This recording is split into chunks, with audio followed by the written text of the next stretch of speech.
Next query is coming in from Kiran from Pune. They're writing to us. They have Zomato at 247 and they're holding 1,000 shares.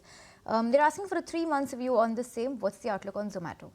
Well, not extremely bullish on 3 months perspective, but because I think earlier also almost like 2 months back or so when the stock was at 230-40 levels, I had mentioned that the stock would probably come down at least sub the 200 mark. Now in the process of the last 2-3 months, the stock had fallen to sub 200 levels, and now I think it's bounced back to 225 plus mark.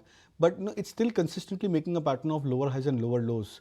That's the concern for a stock like Zomato on the short term basis, which means that over the next 1 or 2 months there could be a point where the stock may drag or go into a correction further. So I'm not sure if you've if you're looking to hold on to the stock or not, but I think adding on to the stock at current levels is not something which I would advise. You have to wait out for that phase of correction to end. Maybe that could be closer to 200 or 210 odd mark for Zomato yet again.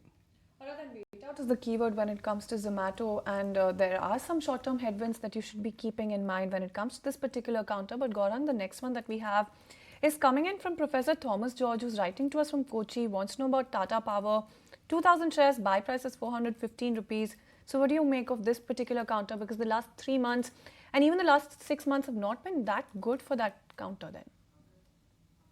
I think last 6 months have been very challenging for the entire market, right? From October 1st onwards, still about the recent recovery that we saw about 10 days, a week or a fortnight back. We have a positive bias on Tata Power. We have a buy recommendation. This year's budget announcement from the Honorable Finance Minister towards generation of power from nuclear has opened plenty of opportunities for niche and market players like Tata Power and JSW Energy. Their foray into solar is all going extremely well. Conventional power generating capacities is also quite up to the mark. Power demand is going up. We are only in the beginning or the end of end of March.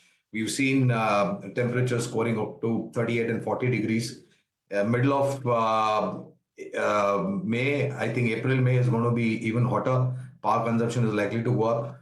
We have a target of 460. My advice to this investor would be that just in case if he has investable amount, because he got in at 450 kind of levels as you mentioned, then I would advise him to average a little bit more over here. Even 50% averaging would not be a bad strategy, provided it does not form an overexposure of its total portfolio by increasing the investment in Tata Power. If you like this video, then like, share and subscribe to ET Now.